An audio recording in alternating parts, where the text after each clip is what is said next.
Hello,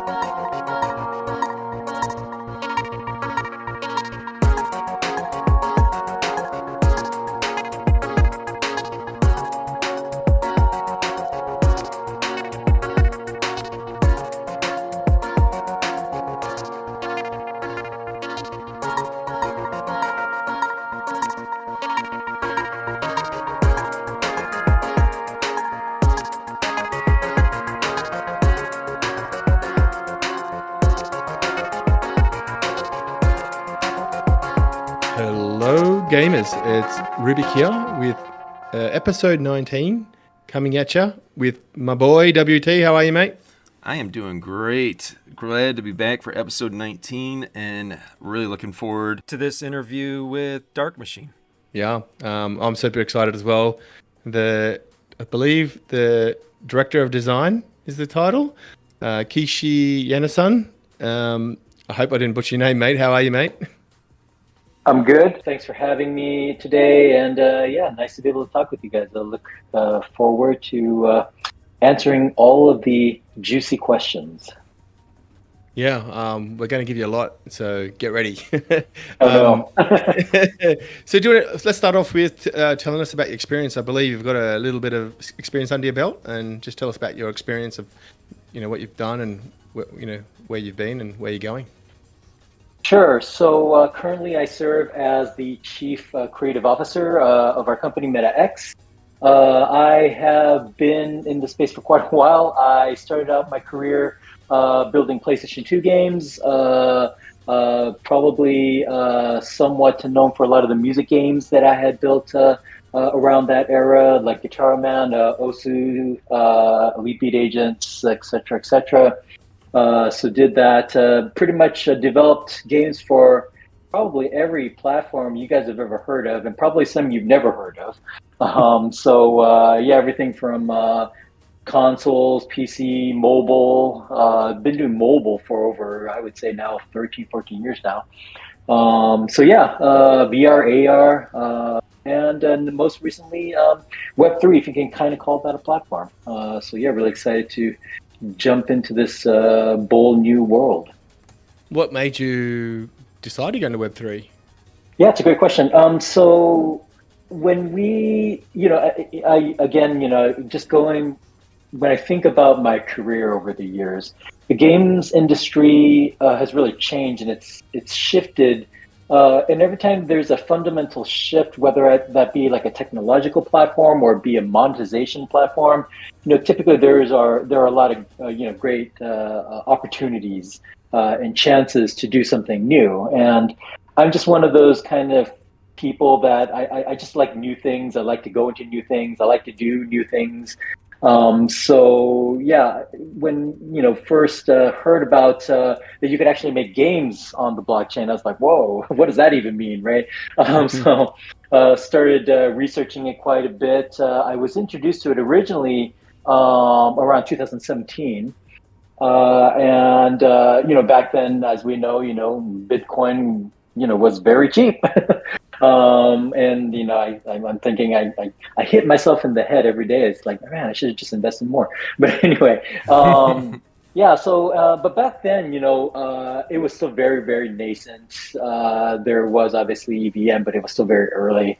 And there wasn't much you can do from a games perspective, really. As we started understanding it a bit more, looking at some other success stories and builders in the space, we learned we could do much, much more than I had originally thought. And that's when we started kind of going into it really in earnest and thinking about, well, what could be the impactful thing we could do that's hopefully a little bit unique from the stuff that everybody else is doing right now in the space. That we could leverage what we've done up to this point and just really just have some fun doing it.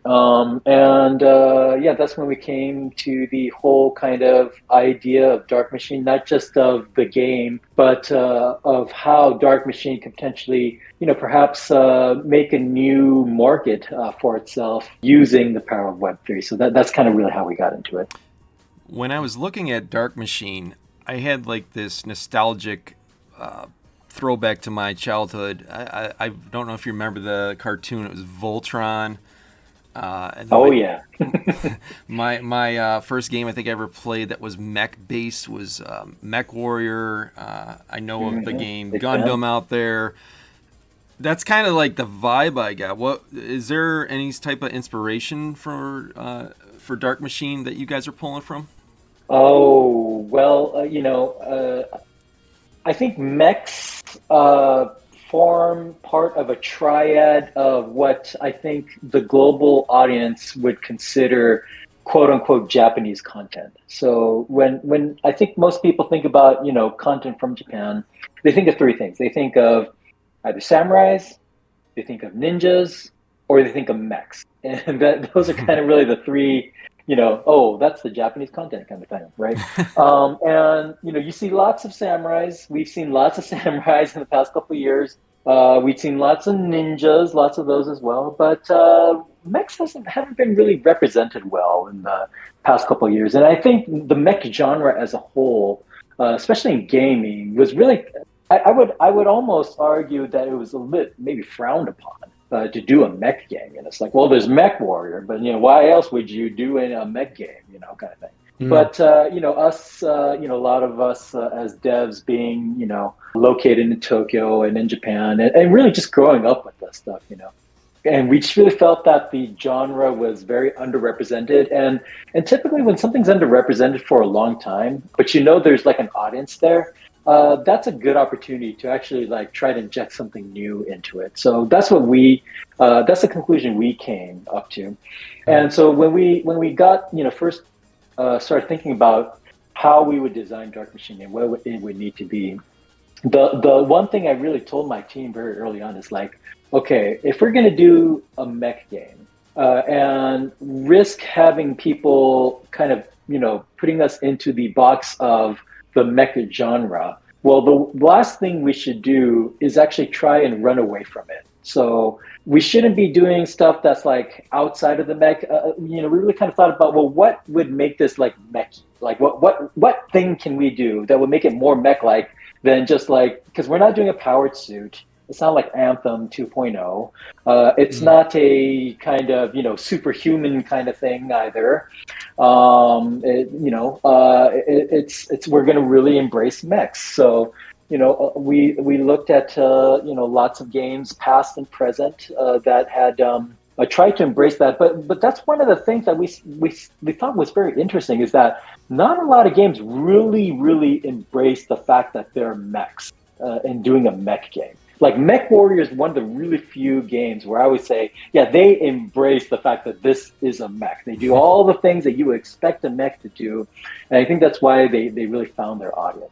And it's kind of partially what makes Titanfall cool too, is that, as a soldier, you get into the mech is a mech, right?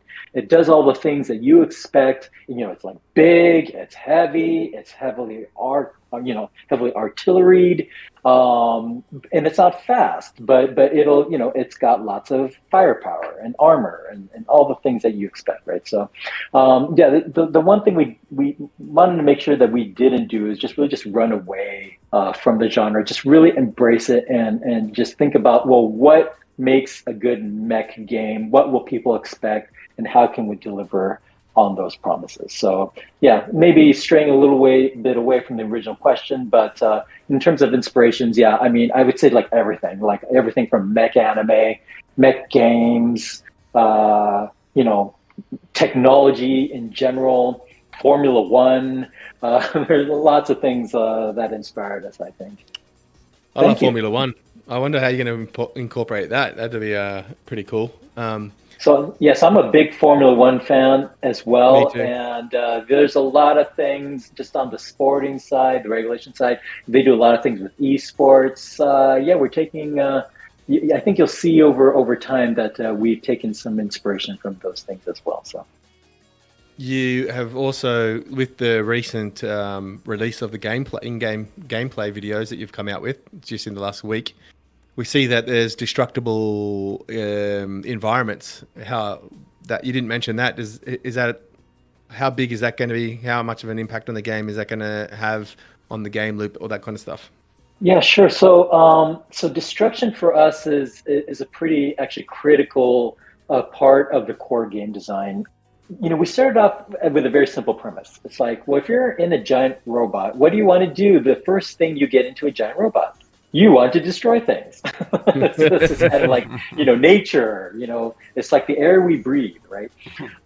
So it's not going to be interesting just to be able to destroy things. How do we integrate that into a more cohesive game design? What we started experimenting with a lot and found some success with is that, well, what if as you grow larger, so that's one of the things that I can talk about later, but in Dark Machine, your mechs kind of grow in size, kind of like a Russian Matryoshka doll, where the small mech goes into the medium-sized mech, and it goes into the larger-sized mech, and it goes to the even larger-sized mechs, and et cetera, et cetera. Throughout a map or outside of the game? No, this is inside. This is inside the course of one match. Oh wow! So, Okay. yeah. You're gonna essentially. So there's a drop ship that's flying overhead of the arena that you're battling in. Yep. You can place beacons to call your dropship to drop larger mechs onto the playing field, and that's exactly what happens. And that's what the if you guys look at the trailer, the opening cutscene, that's happening. That's what's happening there. The dropship is doing this kind of four-like thing. Rainbow Bridge, boom, mech comes up, and there you are.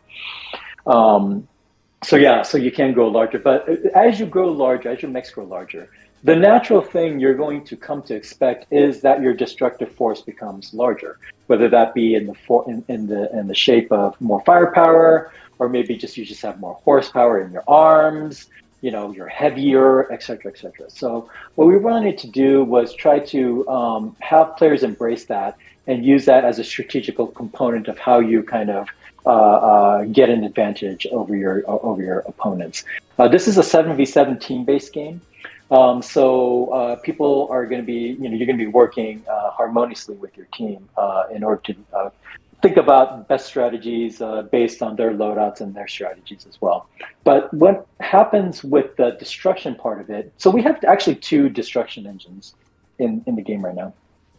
The first one is around the destruction of mechs, and so mech destruction is something. Again, goes back to the thing I was talking about earlier about how do we embrace the fact that their mechs do something that non-mech games can't do. And one of the things we realized very early on is that, well, if I get shot in the head as a mech, it probably is not as damaging as a human would. It would be to a human getting shot in the head. So we have no concept of a headshot, actually. What we do have, though, is we have incremental damage over every body part. And so every shot that you shoot at a mech gets individually registered as damage in that local area. Wow. So you have essentially local damage that's visible. And so what you can do essentially is shoot off arms, shoot off legs, heads, whatever it is, and so you get incremental damage.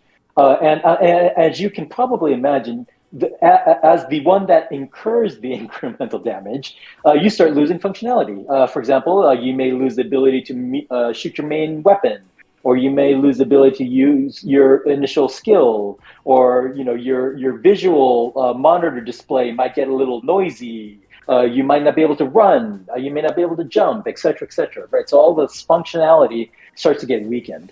And that's also, it's very, from a skill-based play perspective, some of the, the good players in our company, they'll kind of position themselves when they're getting shot at in a way that their main weapon may not get damaged, or stuff like that. So there's like little technical strategy that you can employ here and there about how you go about taking out an opponent, or how you may kind of protect yourself from opponent fire. So that's the first component of damage that we talk about in our game. There's a second component here that's more about damage to the map itself, and I think we showed a lot of that in the trailer as well. But that's where the kind of there's a large strategic component about how you damage and destroy the map to gain an advantage over your opponent. Just to give you a quick example, one of the modes in the game that we're talking about today is a mode that we call superiority mode. It's your typical kind of domination mode in other games. And if you've ever played like Star Wars Battlefront or anything like that, it's that mode, right? Where there are points that you essentially steal from the other team. And as you kind of get those points, they turn into team points. And as long as you hold them, you continue to gain points. Now, there may be anywhere between 3 and 4 points on any given map that we design for the players. And so you would imagine that there's some natural distance between those points. Not only distance in a straight line, but there's going to be walls in between them. There's going to be buildings in between them, et cetera, et cetera. So you can imagine that if you destruct walls that are in between points, destruct the floor that may be around it, et cetera, you're essentially creating secondary pathways to get from one point A to a point B, whether that be in a straight line or through some underground method. You want to sneak attack, whatever it is, right? Destruction of the map essentially gives you the tools to create your own strategy as to how you might go about getting from point A to point B in a manner that kind of suits your play style. So yeah, from that perspective, it's very important to be strategic about what maps what parts of the map you destroy versus what parts that you keep. And the ones you keep may not necessarily be the ones that your opponent keeps. So there's a kind of constant back and forth of building and destroying maps and buildings and stuff like that within the game that really has large strategic implications. You can rebuild? So, yeah. Sorry? It's not exactly rebuilding. It's kind of like there's a shot type where it actually kind of puts up like temporary walls. Right. So you can kind of do this temporary wall thing just to cover up, visibility, things like that. Because that's another thing, it's one thing to be able to see this kind of, silhouette of a guy like, 10 walls across. But it's another thing to actually physically see them as well, because that means you can shoot at them. So yeah, just all of those things together, make for a very interesting, very strategic team-based gameplay experience. So yeah, that's what we've done. That gets me really excited. I got 1 point and then a question for you here. I'm so excited too. I absolutely love that you can target something right away. I'm thinking of like an MMA fighter, like giving quick jabs to the midsection or to maybe the kidney area, or kicking a shin over and over again, trying to hit that same point so that it really hurts and fatigues over time. And that's like the same kind of concept from what you were saying with the mechs. I absolutely love it. That gets me really excited. And you're talking about the damage around the terrain with the maps. It's just absolutely bananas of all the possibilities. Very, very cool. One question, if you're damaging a wall like I've seen in the trailer and it's falling, will that shrapnel falling or debris falling, does that cause any damage to anybody underneath it? I was kind of curious about that. That's a great question. And it's actually something we tried early on, but you quickly realize that's not really fun. So what we've elected to do is that if any of that debris, like larger pieces of debris fall on you, basically it just kind of crumbles up and you get no damage. So gotcha. Yeah. Okay. And like about the lava, so in the the lava when it falls down, when I asked you if you can rebuild stuff, like if you shoot a wall and lava starts coming down, you're not going to be able to really patch that wall up, really, are you, to stop the lava, I assume? Yeah, so the lava is interesting. So depending upon what part of like some pipe or whatever it is that lava is flowing through, depending upon where you destroy and how you destroy it, the flow may actually stop at some point. So actually that lava part of the stage that you guys see in the trailer, that actually stops at some point. It fills up the holes that get built. So that whole thing, what's happening, I know it's a little bit hard to see, and maybe we'll show some videos again around what exactly is happening. But what's essentially happening is there's the disc that's in the middle of the room. That's actually your point that you need to essentially dominate. There are these things we call events that happen. They're like randomized events that happen in the middle of a match that affect all players. So that could be anything from, your energy recharge is now 2x, or your shot damage is now 1.5x, or in the case that you saw in the video, it's a destruction event. So what you guys saw was an eruption event, is what we call it, where the local active volcano has erupted. That's created an overflow through the pipes that are going into the factory. That's where you guys are fighting in there. And there's a whole lore behind why it's a factory and stuff like that, which maybe we can get to later. But so yeah, pipes burst. And before that, the floors of both sides of the domination point, they actually crumble. So at that point, you've already created a situation where the floor space is kind of like a third of what it was. But if you fell into the holes that just got created, you wouldn't die yet. But that's where the lava comes in, where the lava pipes kind of burst, lava flows, and it flows into the floors that you see. And so if you take a look at the trailer, now with this new knowledge, you'll notice what I'm talking about. But the holes start to get filled with this lava, actually. So now what happens is, if you fall into the holes, you're essentially going to do this, Terminator-style death, where it's just like, I'll be back kind of thing, and you're dead. So that's what those are. So yeah, it's part of a whole system of randomized events that will happen during the match. Some matches can be controlled what that is. Some matches may become random. So it just all depends on how the tournament organization gets formed, or the match gets formed, and it's gonna be really fun, we think. So that I had a question about that. Sorry, WT, to dominate the conversation here. No, go for it, but bro. Is that event scripted event, or is it dynamic, like where the lava goes and all that kind of stuff? Is it, or is it both? Going to be both? It's probably going to be a little bit of a mix of both. The lava sequence is fairly scripted, just because we want to kind of the timing of that is going to be very critical, and to do that actually with real time, like physics calculations of how the lava flows. That'd probably be too much for most people's PCs. So we kind of heavily script that part, but there are going to be other events that are actually a lot more kind of dynamic in nature. So yeah, we'll probably announce those as we kind of move along. But for now, I'll say it'll probably be a mix of both. Absolutely amazing.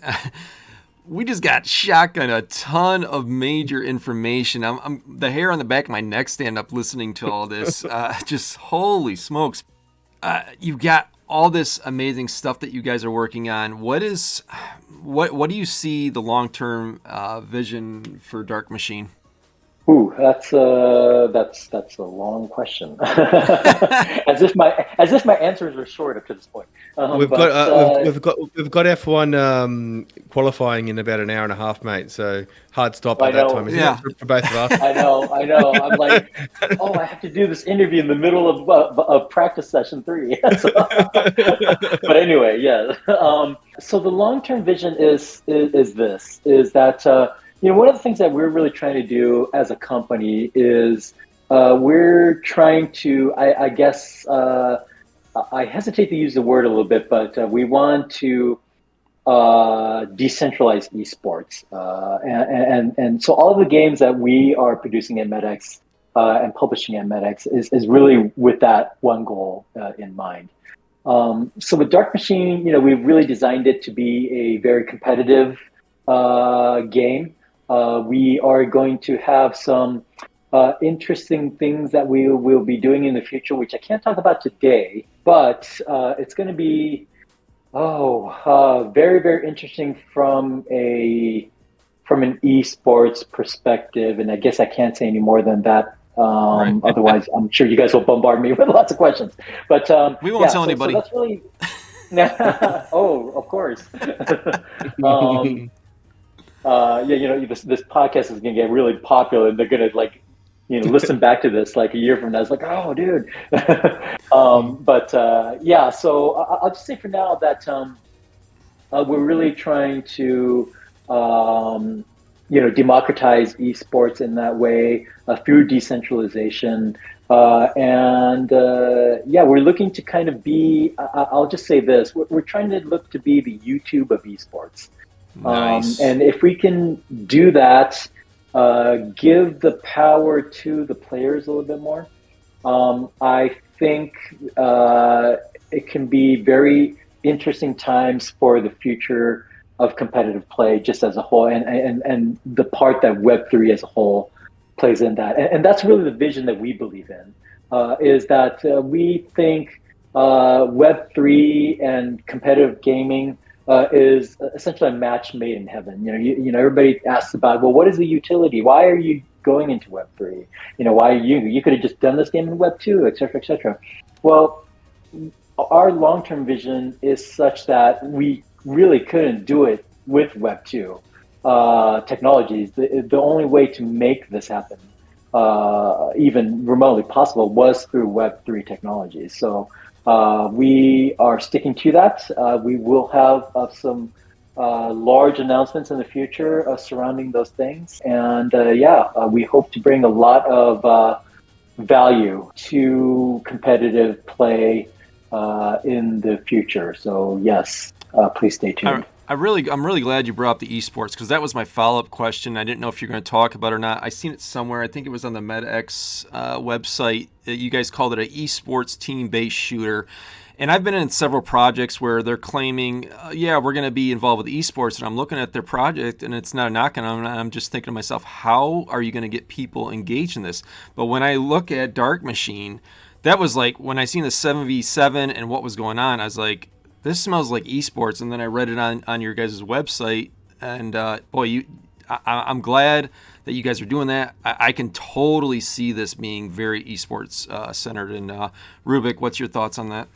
Yeah, I'm a big believer in, like, the game, the community drives esports, not the developer. So you've got to build the game and the community that can enable esports, and the community, and build the community that will build the esport. Like every esport in history has come from the community, not from the game itself. Look at Overwatch, it died. Like the Heroes of the Storm, it died. Like it's the ones that stand the test of time are driven by community. So, but also another thing is that, like, the esports is rife full of not corruption but theft, in a way, where organizers say you'll get prize money and then they don't pay it out. Where I think the Web3 can really solve that problem with, if you don't have the prize money up front in the contract ready to go for the players, then we're not coming. You can see it in the contract, you can see it on the decentralized space that the prize money's there. So that's my takes, but I think you're doing something different to what I'm mentioning here. But in your side project, is that Project M? Is that right, or is that something different? No, it's actually something different. So we're actually building a platform kind of parallel to Dark Machine.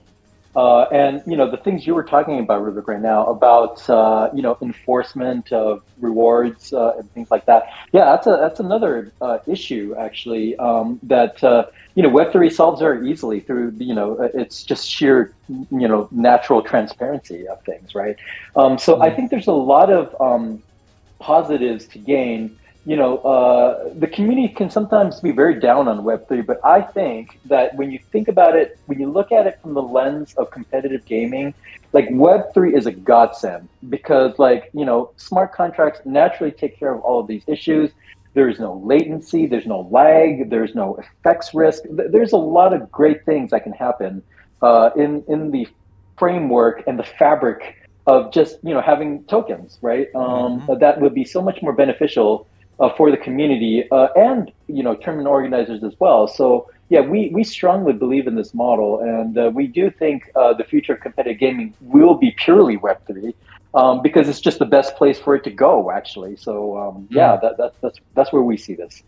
Great That's answer. a bit of a left angle to this conversation that I thought was going to go, but it's very interesting. Sorry, that was Project 3, not Project M. Is Project 3 another game? Is that what you're saying? Because you said multiple games. Yes. So those are projects that we still have not announced. So yes, you know where to come. There's more in the works. When you're ready, you know where to come to let the alpha out. We can do it on a big show with our Immutable audience. But sounds good. In terms of back to Dark Machine, so obviously you're building the platform. You've got so much experience building games. You understand Japan of all countries, and Korea, are the two leading esports countries in the world. They just make the best games for esports, hands down. So you've got that backing. You've got the Web3 angle to it as well. Like, what do you think is going to be the catalyst for Dark Machine?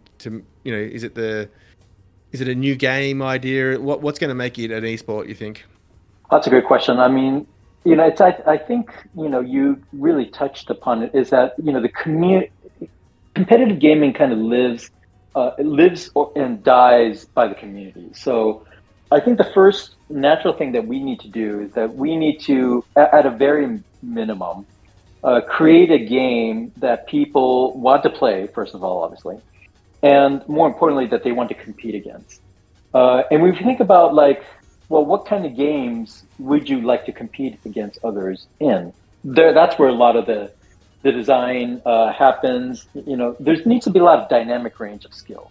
One of the things that I think a lot of competitive games miss nowadays is that they're really tailored towards the very skillful players, and they kind of leave a lot of the more not so skilled players really in the dust, right? So I think one of the things that having mechs is really beneficial is that the time to kill is actually a little bit longer. So we've kind of designed the game around the fact that your time to kill, average time to kill, is going to be longer. And this provides some interesting strategies because it's not just about the headshot, right? It's about all the things that I just mentioned.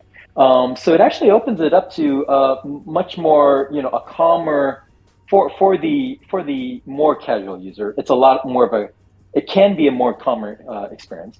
But for the experienced gamers, go ahead. Or people like me that can't hit a barn door with a shotgun. Yeah. And there are a lot of people like that. I mean, Yep.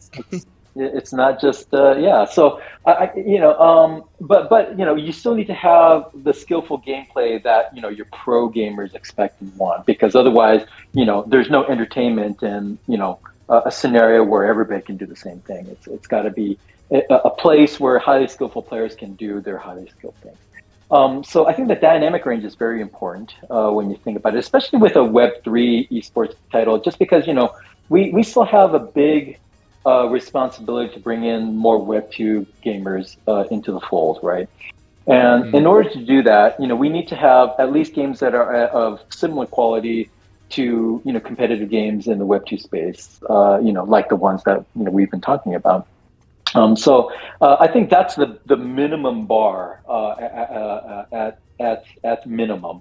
But I think on top of that, again, we chose mechs as a theme very deliberately because of some of the advantages we thought that we can bring to the shooter genre that you may not have seen before. And then just the other thing is that that whole component about the decentralized tournament play, right? That's just something that just does not exist currently. And if we can build that, on top of all of the building blocks that I just mentioned, I think it creates a very kind of open, inviting, competitive gameplay environment. But at the same time, again, for those really uber great players that hopefully will rise to the top in our game as well, that they'll find some satisfaction in the fact that their skills are very high and they can exploit that against similarly high skilled players. And I think if you can do that and create that and you're cultivating the community around that, well, I think things just start to happen naturally by themselves. So, obviously, knock on wood, we're crossing our fingers. But yeah, we do think we have a unique thing that we're bringing to the table whilst utilizing as much as we can the strengths of Web3 and to bring, this kind of new world of competitive gaming into the light. Exciting. Amazing. I cracked open a video while you're talking there because I just got getting so excited. I just had to see the video of it playing again, and now I'm even double excited. Honestly, this game is going to, as the Illuvian boys like to say, melt faces. mean, it's Literally. literally, it's like it's you've got the right people in building it. It's the like it's the right vision from what we're hearing so far. It's really exciting. So we'll be rooting for you, doing our best to make sure everyone, gets involved and knows about it in the Immutable community. So how is the game progressing in development wise? Is there any time frames on it, like what we're looking at for a release kind of thing yet, or is it just still too early for that? Sure. So currently we're looking at a late 2025 release in full, but we are looking to go into early access next year. Hopefully it'll be early next year. So please stand by for more information on that. That early access will, initially be a whitelisted entry into it. So, for any of our kind of our earliest NFT purchasers, our earliest token purchasers, they'll probably be the first in line to be able to play it. But, as with most early access and beta programs, we'll slowly open it up to more and more people until we get to an open beta state and then full release. So, yeah, hopefully if we can get everything on schedule and on time. Yeah, we are looking at a late 2025 release for that. And so right now I would say, and we mentioned this during the YGG event last week as well, but I'd say somewhere in between like 5 and 7% completion. So we've got a lot of work to do. Takes a lot of stuff to make a large game. So yeah. Well, that's good news in a way. Like, because you're not releasing next year, you've got a chance of winning the best game for the Game 3 awards. Seems that you have to not release the game and be in beta to win Game of the Year in that awards. So, Yeah, I think I saw that same post. Like all the games right now are like not released. I was thinking that. I actually made a comment. I made a comment saying it should be called the Beta Games Award, which was a pun. Better being. Sorry, go on, WT. Carry on. No problem. No, it was good. It was sabotaging us. It was worth it. It was worth it. Immutable X has really shifted their focus to the Asian market, specifically Japan, Hong Kong, Vietnam, Korea. Why is it that you guys chose to go with Immutable X? Sure. So I think when we started looking at what chains we could be on, and I had been starting to talk with a lot of the major chains and stuff like that. When we started considering what chain we could be at, we really kind of thought about two aspects of it. The first part of it was obviously technical. Could it support the vision that we wanted for our game? What kind of technologies did the chain have to kind of support our vision? What was their kind of roadmap strategy looking like? So those were the kind of things we were looking at firstly. The second thing was we were thinking about community. So I do believe that chains do have a very large effect and responsibility to bring in like the community at some level and to share that community amongst all the projects that they have on their chain. So we really wanted to work with a chain that we thought could provide that support there, because obviously as a nascent company and game title, we needed all the support we can get. So one of the great things about Immutable is that they have a great team of folks there to support the developers, right?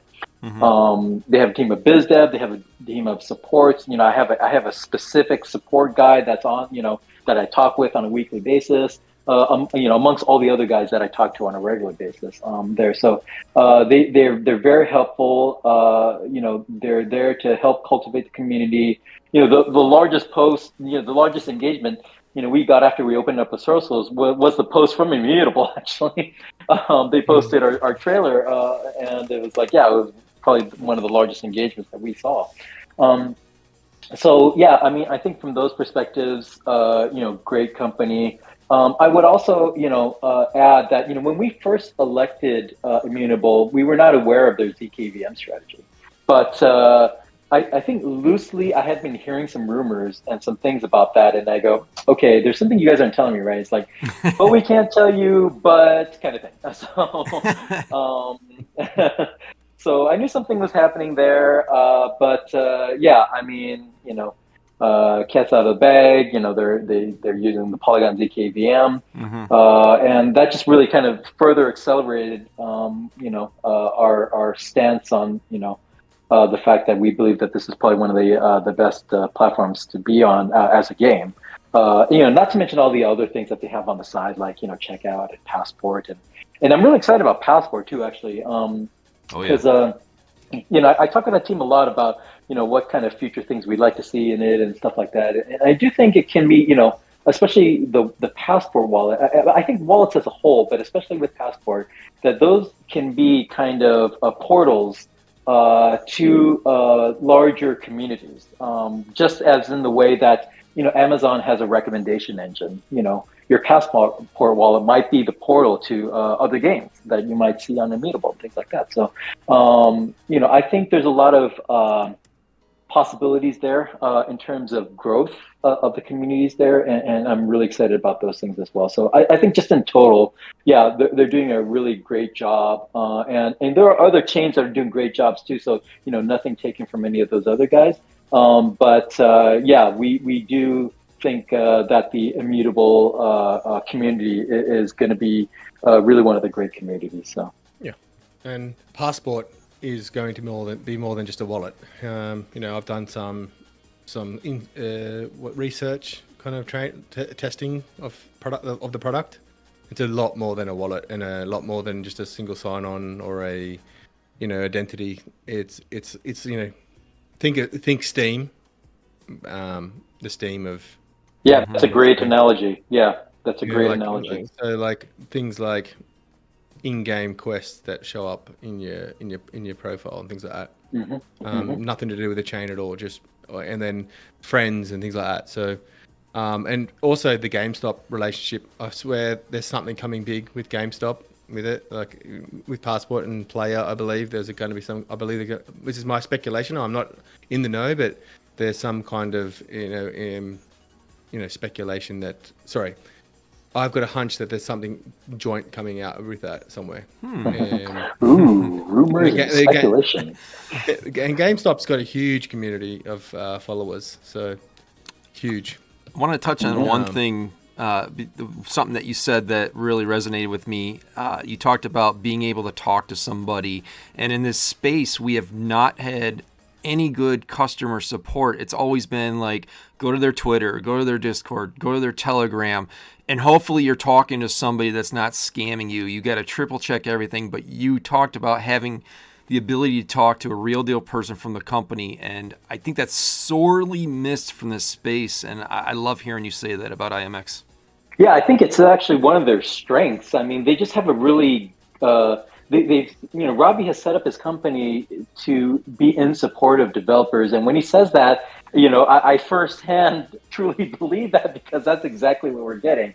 So obviously there's no perfect company and all of that, but I do think developer support, and even when you look historically, back at Web 2 platforms like PlayStation or Xbox or whatever it is, when you're a developer that's really kind of invested heavy in those platforms, at some level you kind of expect that support, because otherwise how are you going to win, right? Because they have all the information and you're just a developer.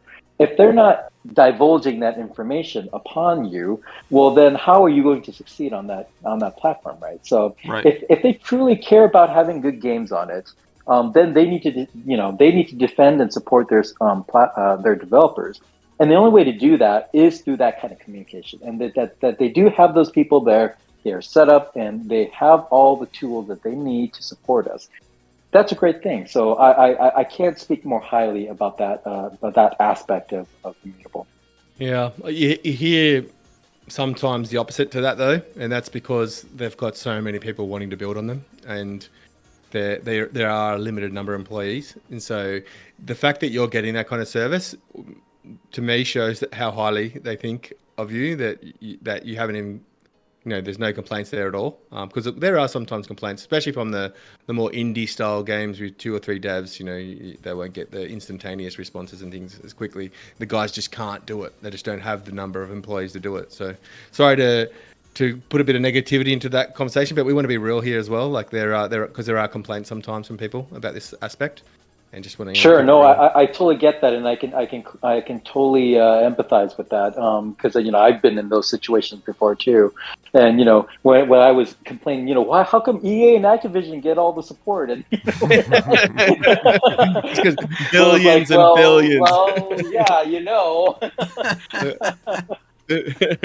Billions and billions so and billions of dollars worth of reasons. But yeah. yes, So I've definitely been on both sides, so yeah, I understand.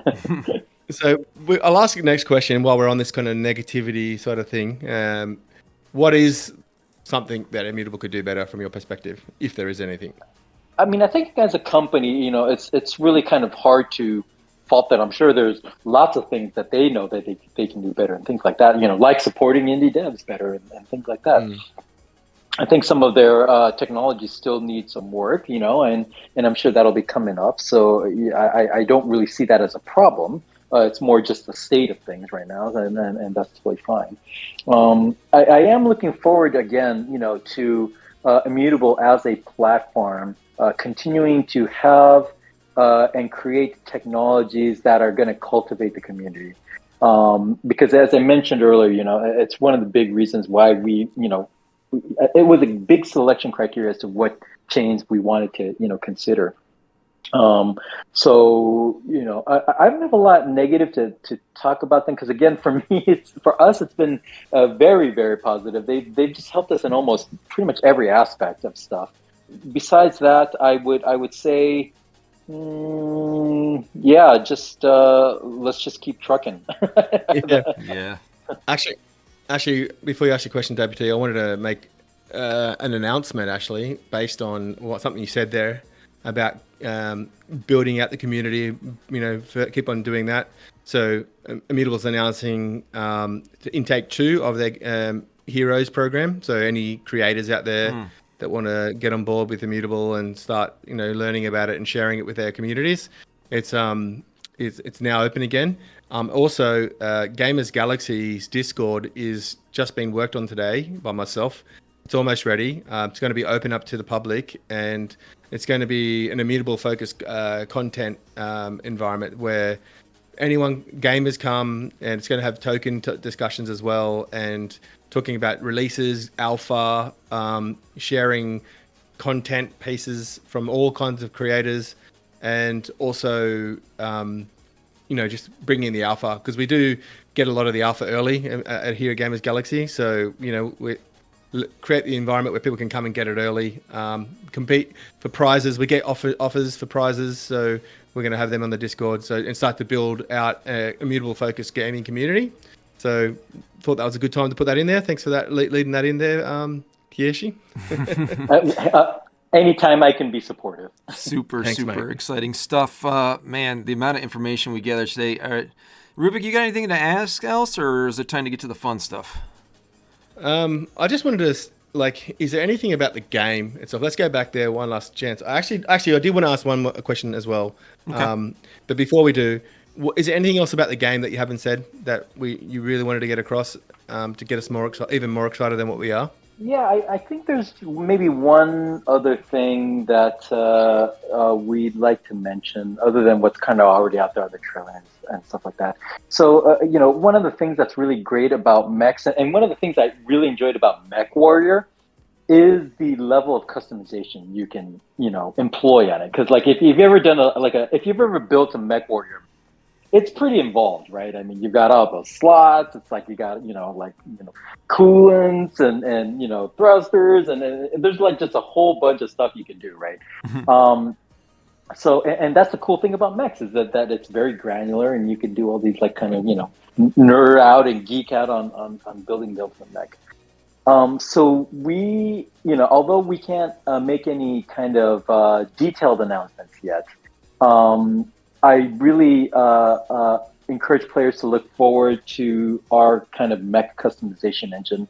It's going to be very, very extensive. I will just say for now, we're probably looking at something between, on average, 50 to 100 points of customization per mech. And you kind of put that all together in this very, I will just roughly say, physically based. It's almost a simulation environment in and of itself, which is how it kind of balances itself out. But it's very, very extensive. Me being a car guy, if you're a car guy, and you're looking at like the latest supercars that are coming out from companies like Ferrari or Lamborghini or Aston Martin or something like that.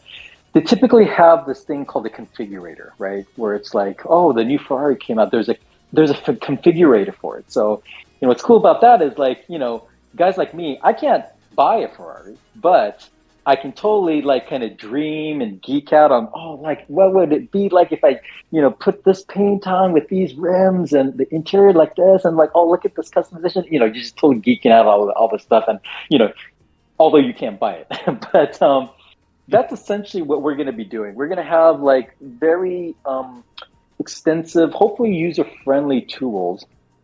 And I can't expound on how this is going to happen exactly. We'll make announcements in the future. But I will say that, players are going to be able to access these kind of tools to essentially geek out on their kind of dream build for a mech.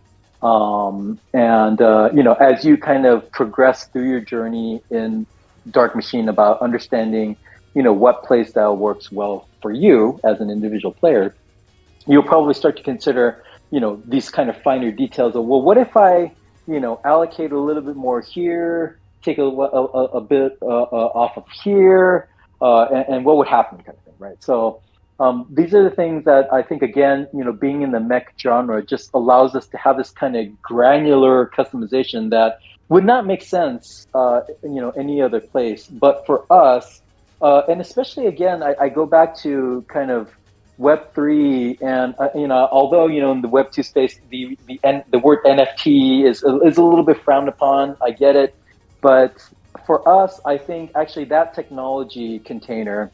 It's a great container to really kind of house the things that we want to do for the customization aspect of these mechs. And so, please stay tuned for that. Really, it's an exciting part of what we're building. It's actually a very large part of what we're building as well, too. So, I'm really looking forward to making some of those future announcements. So, ownership of full ownership of that customization as well. Okay, so yes, but ... So yeah, future announcements to come. I seen that coming. I was like, oh boy, here we go. Amazing stuff. It'll Amazing. be interesting. Interesting. I think I know what you mean. But I won't spoil it. WT, are we moving on to the fun stuff? Or actually, I did want to ask one more question before we move on to the fun stuff. I thought you had one, so I was waiting. Yeah, it's what's the best game you've ever made, in your opinion? I was meant to ask that at the end of your introduction to yourself, but I thought it didn't really flow on properly, and it's not really flowing on right now. But I'm just very curious. What do you think's the best game before you made this? Dark Machine's going to be the best game. What one before this one? Sure. Yeah. I mean, hopefully, the newest game is always the best game. But I would say for myself, I'm probably the highest scoring game that I've ever built, which was probably one of the best selling that I've ever built, as probably the most critically scored game as well. Is a game I originally built and designed for the Nintendo DS. If any of you remember that, oh, yeah. Double screen game machine. It was a game called Osu Tatakai Oendan. In North America and Europe, it was called Elite Beat Agents. It was a rhythm game that you used back then there was a pen that came with the DS, and you would use that to tap on the bottom screen, which is a touch screen, and to hit the marks. So there is a PC game called Osu that was essentially derived straight out of that game. And still there's a humongous community around Osu right now. But I would say that's probably one of the games I'm most well known for, I guess. Again, I always feel like the game I'm working on right now is always going to be my best game. So, nice. So it's hard hard question to answer, but yeah, I guess that would be kind of my cop-out answer.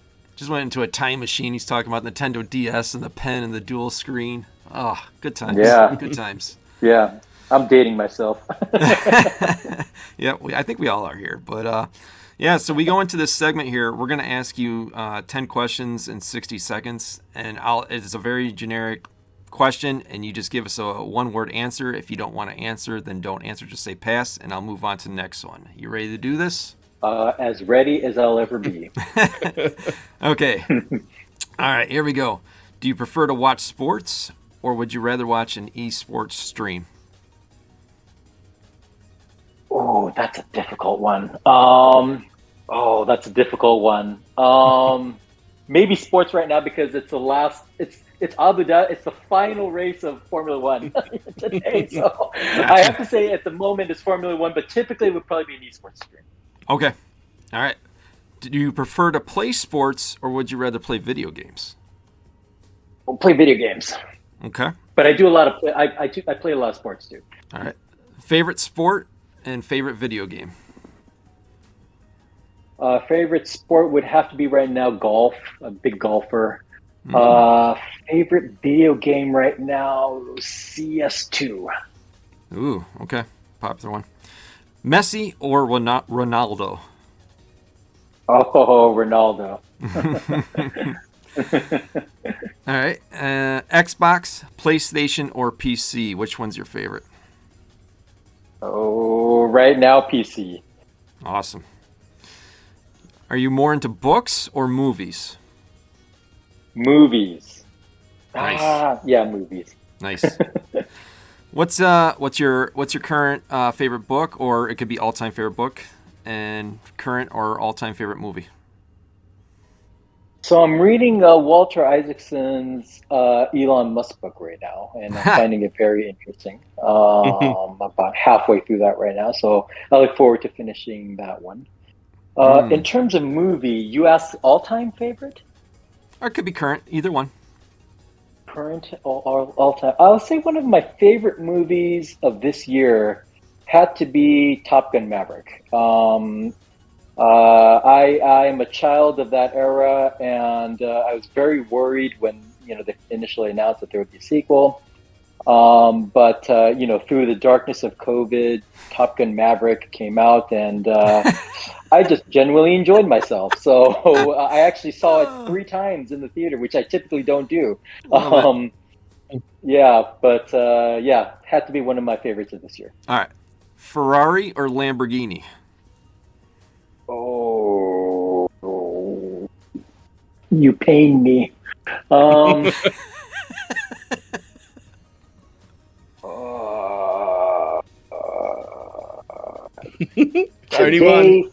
Today, Ferrari.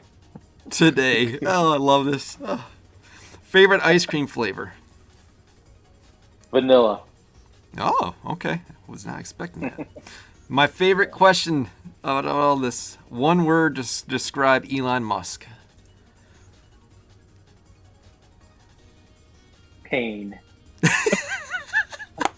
It's the best question. We get the best answers. Pain. I will say this. I am a huge fan of Elon Musk. I've followed him from the beginning, and I continue to be enamored with him. I was just in reading the Walter Isaacson book. It really kind of gets you thinking about the balance of human beings. Like, what makes him able to do the things he does? And when you think about kind of his early childhood, his background, things like that, and well, can you take that out? Will it still be the same guy? It's kind of like no. His pain is part of his journey, and it's what kind of makes him great at some level. And I would imagine he probably doesn't like to hear that, but at the same time, I'm sure he understands it. So I do think that people that are doing truly great things at some level have or are experiencing some great pain. Yeah,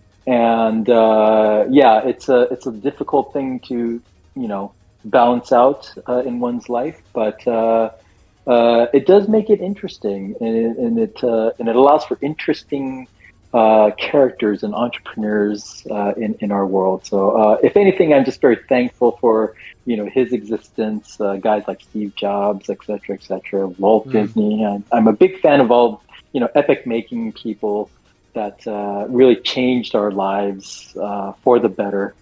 Yeah, I just want to try to play my part for society, and hopefully I can make it just a little bit better. So Very nice. This is awesome. My Last wife- question. Oh, sorry. Go ahead. There's another one. There's another one. No, there's another one. So I was just going to say that my wife just bought me for Christmas the Isaac Walter book for Elon Musk. Big fan of him as well as WT knows. Just obviously, I've been following him before when he was a Democrat, and now that he's a Republican. So I've seen that the hate come from the Republicans towards him and swift towards the Democrats towards him. So because of his political stance, but take that away, what he's achieved is nothing short of phenomenal. And I just watched the Starship version 2 launch the other day. It was amazing. It's unbelievable. Yeah. It just brings so much. If you just can't understand what he's been When doing, when all of the Raptor rockets were firing and there were none out, I was just like, he did it. This is it. Damn. Yeah, unbelievable.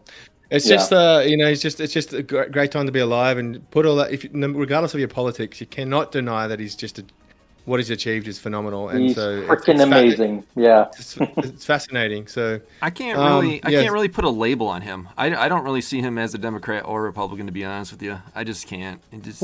He's just a moderate, just like most of us. Actually. Exactly. yeah. He's a human being. I mean, come on. All right, last question in our last of 10 and 60 seconds here. That's this is hilarious. This is so awesome. Sorry about that. No, don't apologize. Heck no. This was great. I can't wait to edit this. It's gonna be awesome. Video game that popped your cherry. Ooh, what? Breakout. and I have a little bit of a story behind this, actually. Great. Tell us it. So, before any of you guys could probably even remember, this was before the Atari 2600, actually. Atari used to make game consoles that were cartridgeless. And essentially what those were they had ROMs in them, and you could select from like 8, 10 games. I forget what number it was. But, the controls are on the console already, and you can choose from the games like Pinball, Breakout, stuff like this. There was a Breakout on this Atari, 10-game specific console that my parents got. I don't know why they did this, but they did. And I used to play that thing like crazy, and it was actually my first foray into games. I had never, known what a video game was before that, and ever since then, here I am. Yeah. So I would have to say that would be the thing. Amazing. This has been a really awesome episode. Really enjoyed the chat. Is there anything you want to leave us with before we let you go and watch the Formula One? Yeah, got to hurry back. Again, thanks for having me. It was great talking with you guys. We just really started our socials literally this week on Dark Machine. We're building up our community as we go. So, right now we're kind of focused on X/Twitter right now. So if you guys can follow us there at Dark Machine Game, would super appreciate it. Just please look out for more information. What we talked about today was really just kind of the beginning, the entry point to what hopefully will be some exciting things around Dark Machine coming out. So please stay tuned, and thanks for hearing me out. Awesome. I want to thank you for coming on today. Dark Machine, in my opinion, and I'm not just saying this is a massive sleeper, and we're going to do our best to get the word out for you guys. We'll put the links down below with the audio and video that we'll eventually be putting out for this. You, my friend, are in an elite class of interviewers or speakers, whatever you want to call it. I've done quite a few of these now, and there's only 3 others that I've done that I kind of like. We put $1 in, and you give us back $100. We have an organized outline of what we try to do, but I can tell, and I'm sure Rubik could too, that we just let you go. And you make it so easy with all the information, how prepared you are, how well you speak, and how personable you are. And I'm not just saying that. This is been a great experience for me, and thanks for coming on with us today. Yeah. Oh, thank you for your kind words. Appreciate it. No, it's really enjoyable, mate. And I actually feel like we're quite aligned. I'm into Formula One. I'm into sports. I like esports. I play games. I wanted to be a game developer when I grew up. Actually fell back into IT recently, become a developer because of games. So we've got a similar storyline, except I actually never made it as a games developer. So a bit jealous of you, mate. But pleasure. Oh, it's never too late. This is me. This is my contribution to gaming. You know, spreading the word about great games. And you're at 752 followers today. A week ago, when I saw your release, I tweeted out, and you went from 70 to 150 in no time, and now you're up to 750. So it's growing quickly. You'll be at 20,000 by the end of the year. I promise you that easily. So. Yeah, we're working on building up the community right now. So all the support we can get, we truly do appreciate it, and yeah, we hope to really give back to our community. So, thanks, mate. Thanks for coming on. Thanks for having me.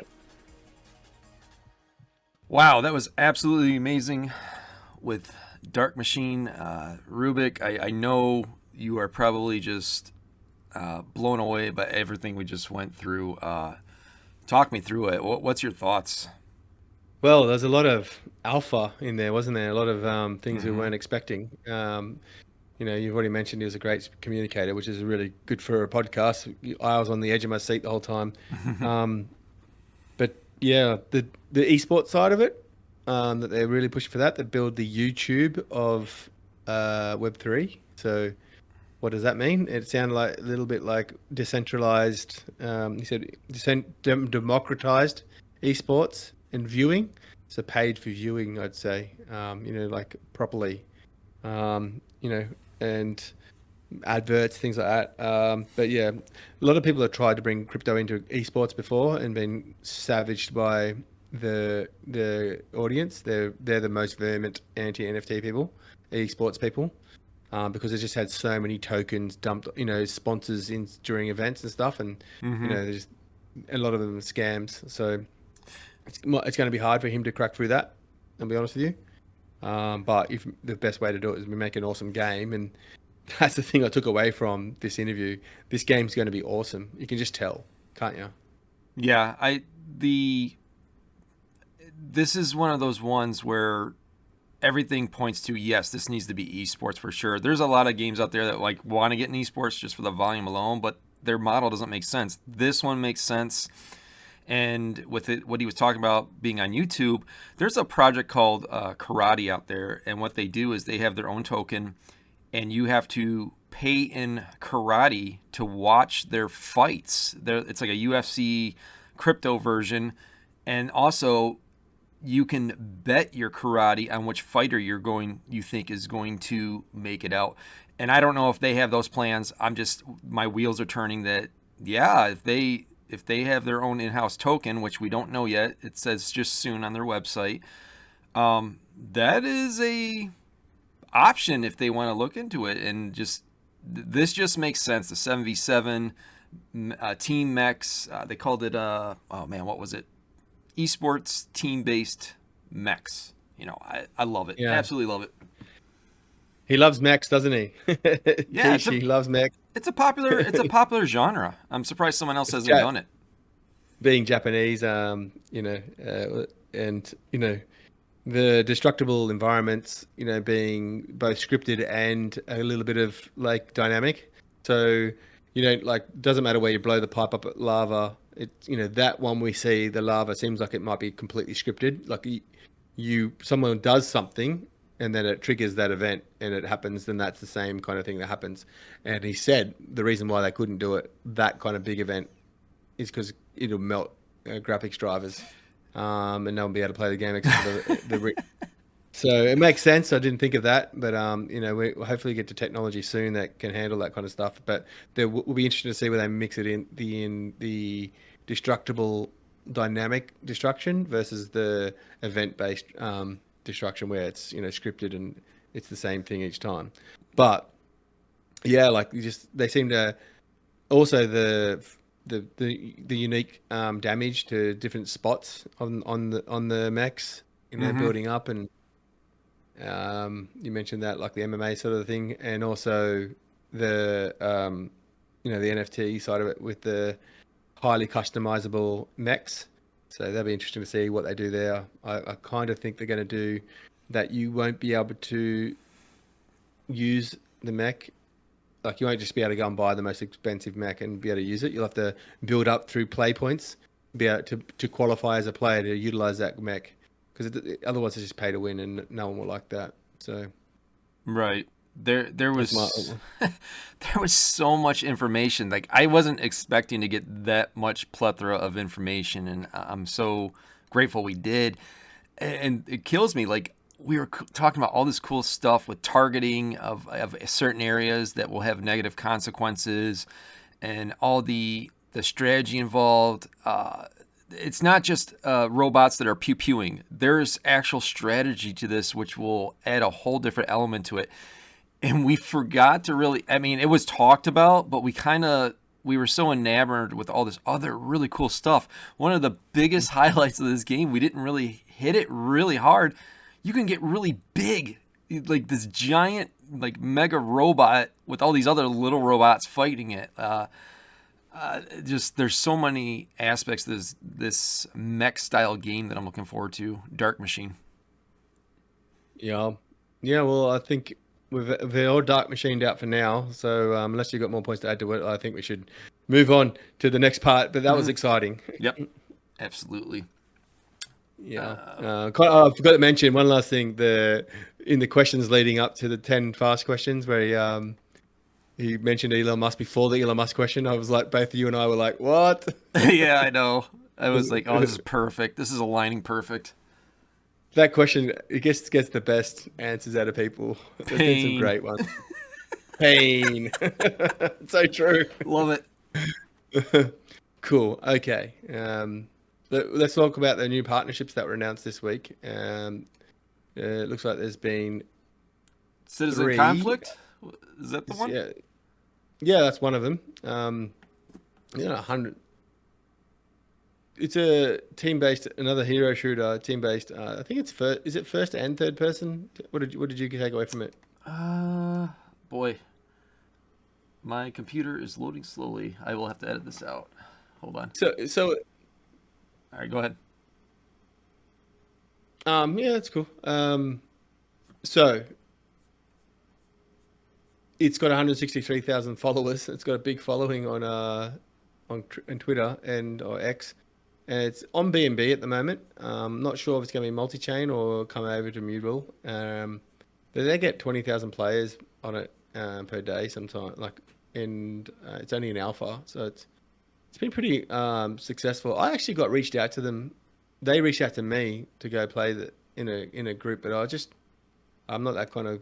Because they saw me writing on Twitter about games and stuff. I'm not very good at shooters, so I'm not going to go and make a team of shooters and get slaughtered, because I'm the anchor. But yeah, it's a pretty good graphics shooter. I'm not sure if it's first or third, and big following. It'd be interesting to see, if it's a movement, a migration, or a multi-chain change. Yeah, it looks very clean, super slick website. Kind of feels like an advanced, cleaned up version of Fortnite. Not that Fortnite is ugly, but just looking at it, the way that the characters are moving, everything is really crisp. I'm curious. This feels like Unreal Engine. That's what it feels like by looking at this, if I had to guess. Yeah, 100%. A lot of followers. Crazy number. 164,000 followers, like you said. Whoa. And now mine's loading. I thought it was off. I was just looking at it on the screen, so if you heard that, apologies. And very. I'm glad Immutable is picking up this. This is the kind of games I want to see. this reeks of quality without even getting to play it yet, but looks like it's got the chops to get the job done. Yeah, it's a third person by the looks of it. Anyway, so it's most people know about it, but the next one was a funny announcement. It's Ponchiqs. Yeah. I know a little bit. I know when Ponchiqs is like when you poon someone, it's like you you kill them in a game. That's an old school term. But I believe yeah, when you're pooning someone, it's like my generation used to say that's what in gaming you're killing them you're killing them or you're destroying them. But the game is like a battle royale where abused toys get revenge on their owners. Pretty cool concept in a battle royale style game. Mm-hmm. And so you play a character. It's also in Unreal 5 for sure. It looks really great graphics. It's amazing graphics. I believe it's a Turkish developer. I've known about this game for about probably 3 months, but it was told to me by another creator that's kind of invested in it, Yoda Labs. And there's the episode where I've got 10 games of who I X. I think it was 2 or 3, maybe 4 or 5 ago, where I had a game where it was in the image where I cut a bit of the image out of one of the games saying this is for proof that I know about this game coming out to Immutable. You'll see it's like a frame. If you look at the video of the game, when they're running through the hallway, you'll see a photo on the left or a framed photo. That's what I took a screenshot of and put it into the thing. So you want to fact check? Ah, okay. But yeah, interesting one. It's got 10. What did you know anything about it or? It's got that definite quirky feel to it. When I first read the name, Poon's got a different meaning over here in the U.S., so I was like, huh? But it's definitely not that. It's almost kind of Blanco's Block Party feel to it from what I can see without playing it, but it's definitely not the same. I like the theme that you brought up about, abused toys. It makes me laugh, and I like games that make me laugh. It's actually 7,400 followers, not crazy high, but not crazy low, so a decent amount of traction. Maybe I got that wrong because it's Ponchiqs, not Ponchiqs. I've written it down wrong, but on their website it says Ponchiqs, so maybe it's oh my goodness. I was like, what? But pooning someone back, I know what word you're talking about, and it does mean that as well. But when you poon someone, it was actually like, blowing them up in a game. So okay, yeah. Now I'm noticing the name. Right. Yeah, that's all right. Little gaffes. That's all right. Oh, good. That's an exclusive to Immutable, I believe. The next one as well, Blade of God X, is exclusive. This one looks really awesome. Yes, it's a big one. Let's have a look at their website and see if they've got what do you know about them? It's a cutting edge 3A action RPG with a dedicated fan base of 6 million. That's what the 6 million right there. When I seen that, my eyes lit up. I was like, oh, really? Extremely amazing graphics on this. Another quality looking game. I did notice their Discord is closed. I was like, no, why? I want to get in. I want to see more. Yeah. This one, I felt like Immutable was really proud to get this one. And I didn't get why until I started looking at the website and looking around. This feels like another sleeper. This feels like another sleeper that might be lurking. So this is one I'm definitely going to be watching. Yeah, this is the third game of the franchise. They're pivoting this one into blockchain. It's going to be on zkEVM, I believe. Not makes sense. Not on. They're also another big thing about them is that part with Exterio. So Exterio is by that guy that's making that Jeremy Horn, who's making Overworld or Overworld. Okay. They're about to do a drop, and they're kind of like got block lords, but they've got really high quality games that they they're like Immutable, but a publisher. So they're publishing this game for them, and they also took $15 million from B&B, and all their games have come out on B&B so far. So it's I was like that was bad news for Immutable when that happened, because they seem to win a lot of really high quality games to publish. Mm-hmm. And so they don't build them. They build 2 games themselves, Paleo and Overworld, I believe. But the other games they publish, which is like, the marketing side of it, and they invest into the game and take a share of the profits of the long term, but by being the marketer. And they, even though if they were locked into B&B, and this looks like it's not, that they can still go outside of B&B with their games, because this is an exclusive to Immutable. That's being made clear. So, but yeah. Nice research there. Very nice. Yeah, I like that, because I do like Exterio as a company, and to have some of their games come out in Immutable will be great. Yeah, but it's an ARPG. It's had 8 million players play their first 2 games. Mm-hmm. So they've got 231,000 sign-ups for the register for their playtest that's coming up soon. So not many. Seen that there. Not, Yeah. Man, I would expect that number to be a little higher. It's still high. Don't get me wrong, it's still high, but I expect it to be a little bit higher for this quality of looking game and how many eyes they have on their overall project. But I'm sure that's going to go up as this gets closer to coming out. This is the register for like their Twitter hasn't even got a blue check next to it, mate, and they've only got 12,000 followers. That's what I said. So it's a sleeper, man. It's a sleeper. Yeah, like they haven't marketed it yet, mate. They've got the Discord closed. It's because there's probably people trying to get into it. Like, they're not worried. They're not. This is, you know what I mean? Like, it's not like they're desperate to get people to play it. They predicted to do 5 million downloads in the first year of the game. So crazy. And they're looking at the graphic. You've seen the graphics of it? It's a mobile as well. I didn't the see that. graphics are like. You said it's a MOBA as well, or mobile? Mobile on mobile. Oh wow! So it's like amazing graphics on mobile, ARPG, awesome fights. It's like again another GOG, another reason why GOG didn't need to be made, and why the pivot was the right move. Right. Yeah. If you see this out there, you're probably right. Oh man, this game, it's amazing. I've been watching it, all the videos.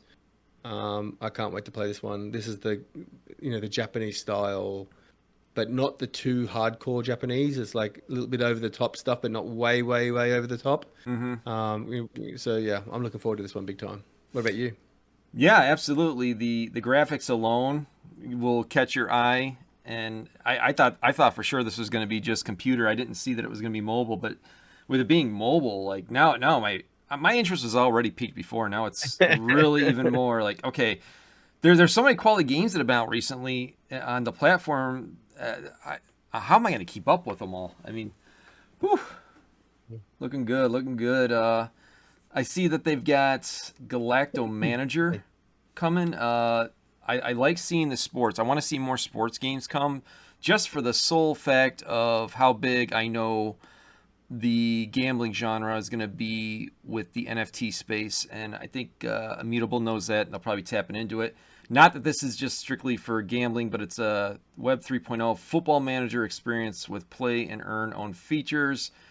Reminds me a lot of what DraftKings is building with their what was it called, Rainmaker. They got an NFT platform called Rainmaker. It kind of reminds me of that Galacticos Mgr. It's based off of football, or as us dummies of the U.S. call it, soccer. And soccer. Yeah.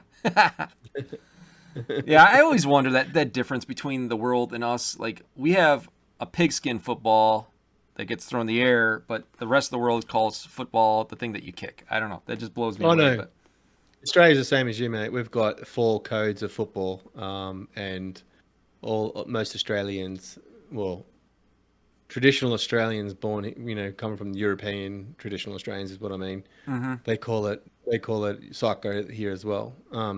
Unless they're from recent arrivals from Europe. But yeah, and we've got AFL, rugby union, and rugby league that are called football. So my favorite game is football. I played it my whole life. Don't like watching it as much as playing it, but it's a big sport in the world. Galactico manager. I think Galactico is like Spanish name for Spanish word, Galacticos. Mm-hmm. It's like a something. I believe that's where it comes from. It's so you are build. You'll get cards, players, and build a team, and then compete in leagues, and then the actual game is played live on your phone, and you can watch it, and you can interject with strategy throughout the game. The ball moves around on the field. You're not Mm-hmm. controlling the players. The strategy is controlling their movement. So how you set strategy and how you tell them how to play the game. I'm pretty sure you'll be able to individually treat them, direct them.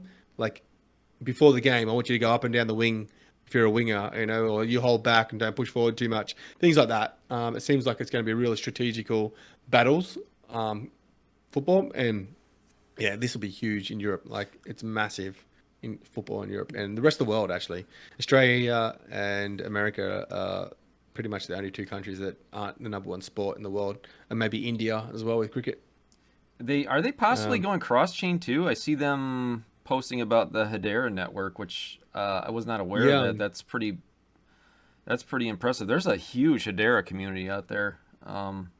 You're into that? Is Hedera H bar XRP? No, H-bar. H bar. Yeah, Okay. It's complete. It's hard to explain. We won't get into it, but it's crypto, but it's like a different breed of crypto.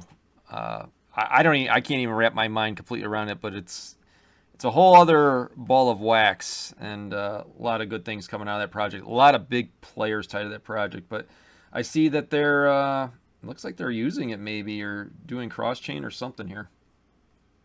I think they got a season 23. Maybe that's on. I've tried to look up for Galacticos Mgr 23, and I've seen it on a website, but I couldn't find out how to play it.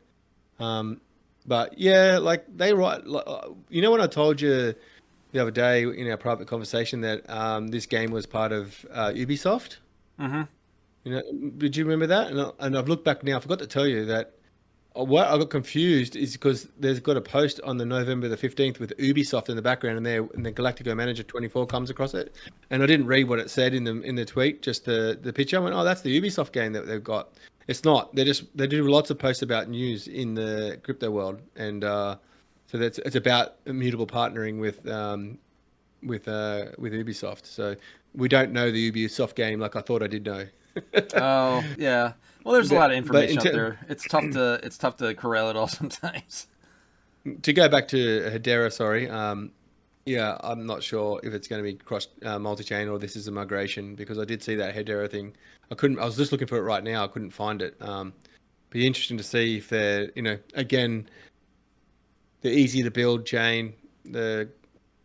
We'll see what happens. We'll see what happens with all these cross chains and multi-chain games that are choosing Immutable lately. Yeah, I'm gonna have to verify that they're actually gonna try to be on Hedera or not. Maybe they're just posting on it, but I don't see games usually doing that. But who knows? I'm a little maybe they're not marketing or whatever. But like 3,900 followers seems like a crazy low amount for something that's related to football, global football. It's such a huge. It's the biggest sport in the world. Yeah, no, it's it'll be huge. There's also another game in Immutable very similar to it called El Jefe, which is like the manager or the boss in Spanish. So two Spanish names. I believe Galacticos is Spanish. I might be wrong, but makes sense. Sounds like, super popular down there. Or no, I shouldn't say down there. Spain, where I'm at, I say down there because Mexico's below me. And Brazil, huge in Brazil. Oh my gosh, Argentina, they go crazy for this sport. So yeah. And there's another one now. Wow, we're getting tired. Slow down, Immutable, mate. We need to get through these episodes and talk about things other than games you're winning. Right. Seriously. Galactica, Space Falcon, but the game is called Aviatrix. I wasn't able to find much about it, to be honest with you. They're on linear as well, I believe, which is so is it another dual chain or multi-chain or what's going on here? But yeah, I wonder if this is. What did you find out? One of the hosts, Robbie, was talking about 56 games that crossed over from other chains to IMX. I wonder if these last couple of games that we've talked about were part of that 56. I don't know. I've never even heard of that other chain that you were talking about. This game. Okay, so Sorry, go ahead. Linear's consensus. It's their gaming. It's another zkEVM. Okay. The actual guy we're going to talk about later on tonight, I believe, worked on that chain. I believe he worked for Consensus, and then Immutable poached him. Well, the word poach is not right. You know, he lured him. Oh, referred. Yeah. Okay. Yeah. So Linear is another zkEVM equivalent chain, and they're starting to get a little bit of traction, but they're a little bit late to the party, and they're not. Linear is their name that they've renamed it to, and I think it's with the focus of gaming. But yeah, they're 186,000 followers. That's some hefty numbers right there. The game reminds me of an old school game. I don't know if you remember it. I think it was on. I want to say it was on Sega. Command and Conquer. You ever play that? Yeah. This is what this reminds me of, but like a much more cleaner, better looking version. But that's what it reminded me of.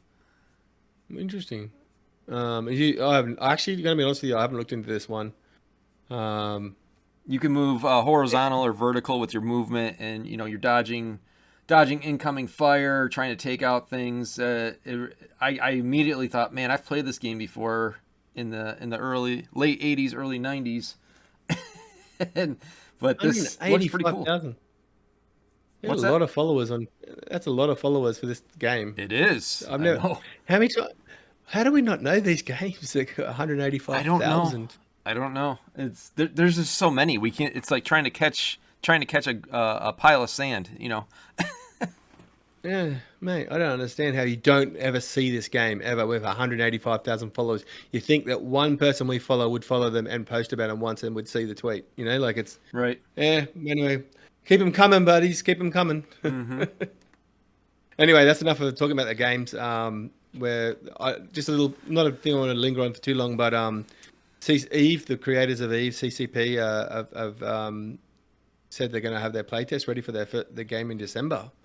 And the last time I heard from them, they said they haven't even decided on the game yet type. So I don't know if I'm reading that right, but it'd be lovely if that game's on Immutable. Catch Eve me up on this. amazing. I'm drawing blank on the Eve CCP. I seen it in the notes and I was scratching my head. I was like, what? What is this? So can you give me a quick synopsis of that one? Have you heard of Eve? Yeah, you're talking about the big game Eve? Yeah. Oh, wow. Okay. So CCP's raised 40 million about 6 months ago to build, and the CCP team is the founder of the Eve Loves Crypto, and he's made completely isolated team, offered team members to come over to it, and got funding from a third party. They're not funded by Eve. Eve's quite profitable, so just so that no one can complain, everyone that doesn't like blockchain can stay on Eve, never ever has to know about it. It's completely segregated, but the founder of Eve is all in on this blockchain game which is in the Eve universe, but they don't know what type of game it's going to be yet. It doesn't necessarily mean it's going to be an Eve copy. It doesn't even necessarily mean to be a space game. It could be a shooting game in space. So, wow. You know what I mean? So they're still.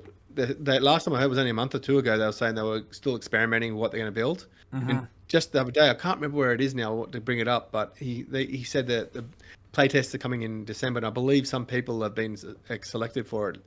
Something about are you ready or are you acceptable? I think some of the big creators have been accepted into it. I believe that's what it is for.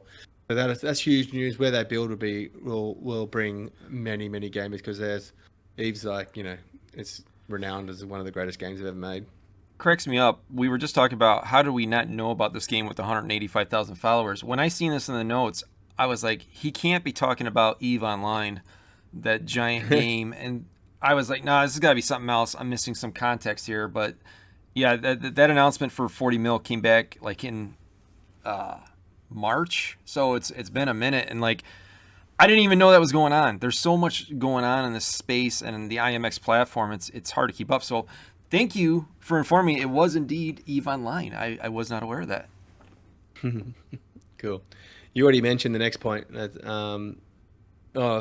Actually, the next point is breaking down between two layers, which I only have really one major point to take from it. But Why don't you hit that, and then I'll shotgun. I'll wrap up the 40+ minute episode, and hopefully in less than a minute. What Cool. was your takeaway from that? Just the mention, which you already just mentioned, that 56 of 65 migrations on that report moved to Polygon and IMX.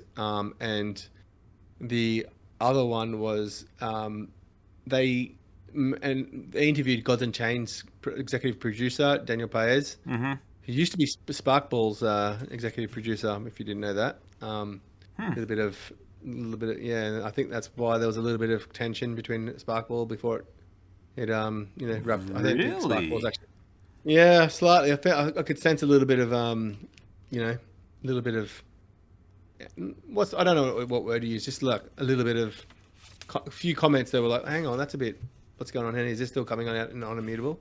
And then I found out afterwards that Daniel Paez was lured to Immutable from Sparkball. Probably the right decision for Daniel, because it doesn't look like that Sparkball's being made anymore. It's been quite quiet for the last 3 months. Right. Anyway, the other major point was in that interview with Daniel was they said that by the time this interview airs, you'll be able to play Gods Unchained on mobile, which it's aired and there's no announcement of mobile yet. So they got the timing wrong on that, but it must mean it's very, very soon. I thought considering that was tied to the Amazon Prime Gaming announcement, wasn't it? Yeah, that was that in there as well. Okay. But the mobile release to me is bigger than Amazon Prime Gaming because it's accessibility for all the audiences. Oh yeah, I've got a mate.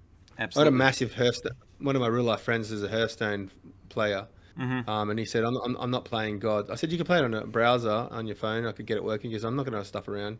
Once it's out on mobile properly, I'll play it. So I've got a mate, a Web 2 normie mate that loves Hearthstone, that is willing to give it a go when it goes live. So how many other stories are going to be like? You're going to see a rise in Gods Unchained when it gets on, goes live. And I think Passport is going to be used to log in early December, they said. So I think the actual release of mobile will be correlate with the Passport login. So probably we're waiting another 5-6 days at least. Yeah. That's my takeaway. What did you take away from Very it? good. Like you said about the 56 games coming over out of 65 games this year. Robbie says that a lot of them were referrals too, which bodes well for the IMX community. It means that word of mouth amongst the game developers is getting around, and you like to see that. It's basically a seal of approval by other games when you're trying to adopt or bring in new talent, new games, new volume. He said that he thinks that number is actually higher, though. It's probably closer to 90 since the Polygon Immutable merger. It's just the ones that are actually reported right now. So that was kind of interesting to hear from him.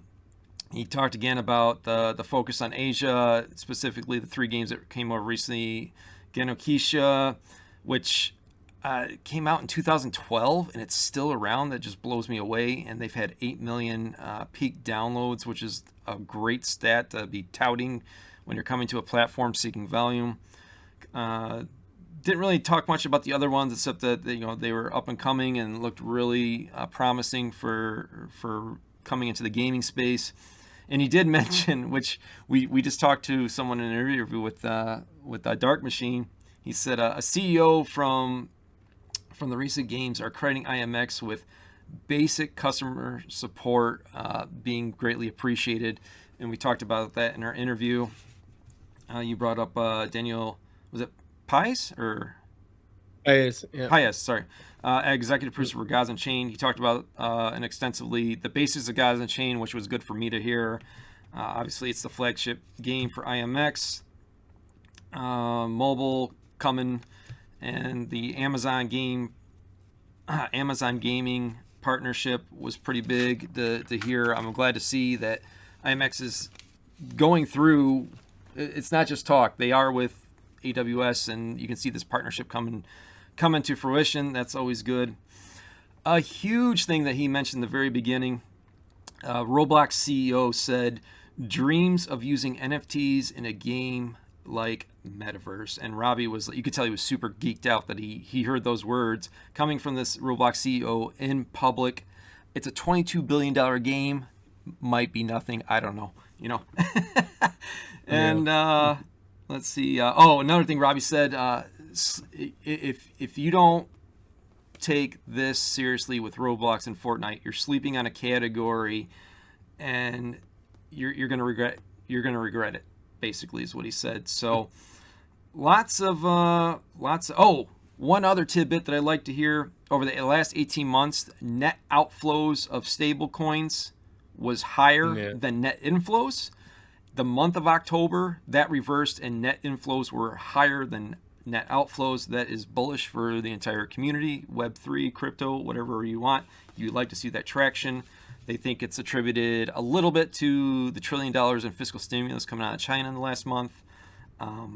Market sentiment appears to be shifting, and he's talking about it can go from 0 to 100 really quick. Yeah, I know, a lot. I was just trying to wrap. That's like 40 minutes in a quick version.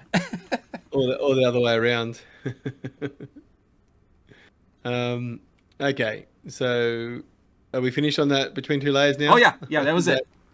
All right, cool. There's always it's pretty cool, isn't it? Like, at least Robbie thinks we're the second best podcast about Immutable. They are pretty good. I'll take it. I'll take second. Yeah. Cool. So we'll wrap it up with a pretty long segment about the most important thing that came out this week, in my opinion, was the Peter Robinson's 1 hour, 54-minute deep dive into Passport and zkEVM, and with the focus on Passport and that aspect of the zkEVM, because the Passport's built on zkEVM. So it doesn't work without zkEVM at all. So that's one thing that I took away from it. Like, it's not a little side product that works in the cloud. It works on zkEVM. Well, there will be things in the cloud as part of it, like the whole ecosystem of Passport, but a lot of it sits on chain, which is kind of interesting to me. Mm-hmm.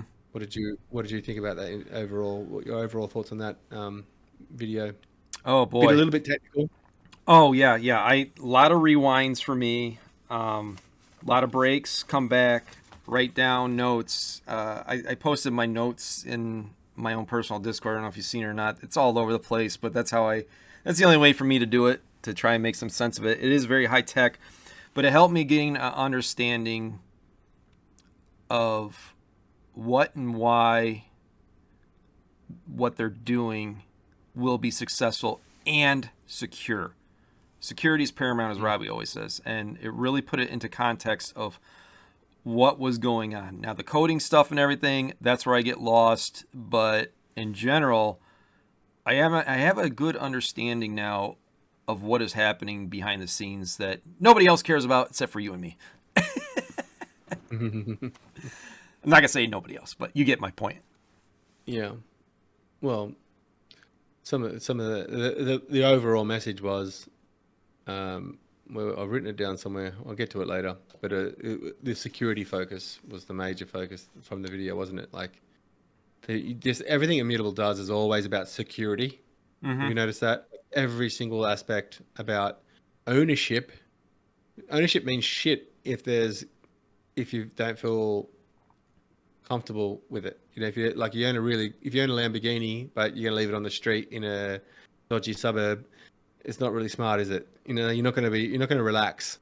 So there's no point giving people ownership of something if they don't feel confident in, or can rest at night not worrying about their stuff getting stolen. So they're really focused on that throughout their whole history, and this is no different. And the whole video, 30 minutes of it, was about security. I liked. Sorry, go ahead. I liked how they had. It's almost like to put this as basic as possible. It's a 2-key system, and it's all covered by encryption, I believe. And correct me if I'm wrong on any of this, by the way, because I'm a simple person, some stuff. But they've got the JWT and the HSM, and you can't get access without both of those. Well, those are both separated into two different entities. The one being Auth0, I believe is how it's pronounced. Yeah. The JWT, and then the HSM is on the ASW side. And without both, you're not getting it. And to get both, from my understanding, would be an insane undertaking that's just it's almost impossible without a whole bunch of crazy factors going on. Am I off on that, or am I somewhat close, or what? Yeah. What are you thinking? No, it's like knocks out a lot of risks by doing that, by having it's like a two-factor authentication. To hack one thing is hard enough, but to be able to hack two things would be almost impossible. So, like you're saying, but it's not impossible, and that's what he touched on that as well. Right. So, and what they do in the event of a black swan, kind of like, or an event, not a black swan, like an anomaly. But my takeaway was Immutable is vertically integrated as a platform and chain. So even though they use third parties for tools like blockchains and Magic for the cloud storage of authentication keys, of private keys, OAuth, but that's like paying for a service that you'd spend more money building it yourself than just paying them, for the first 5 years at least. You know what I mean? Like, Right. Just pay them what their money, and you got it there out of the box ready to go. Cut it up a bit, make it use the part you want, and then and build your tooling around it. So, but it was funny that they only had two other chains mentioned as fully integrated chains. Ronin was one of them. So maybe Ronin's a bigger competitor to us than what we think, but yeah, they're not. The hack hasn't helped them. Plus, well, they probably learned their lesson from that and then get on the ball. Yeah, well, they're still a side chain, and they're not. That's very risky, regardless of. You can't hack Immutable's bridges. They don't have them. They're a zkEVM. Well, you can hack the bridge, but there's no money in it. So you know what I mean? Like it's all on Ethereum. You got to hack Ethereum. So passport is single identity across all of across all tools. We already know that. Unified wallet for both zkEVM and Immutable X. Security folks already mentioned that. It supports Unreal Engine 5, Unity, Windows, Mac, and Android and iOS. So that's the in-game transactions in those platforms. If you use Unreal Engine 5 or Unity to build your game on either one of those four platforms, you can use that Passport, which is pretty diverse. Windows being a browser as well. All major marketplaces agreed to integrate Passport, so it won't be any ones that have got all the volume are going to be using it. Token Trove's already implemented it. They mentioned batch transactions as well, so that's going to be great. Can you list all your, put all your Gods and Chains cards for sale in one batch? That'd be nice. Right.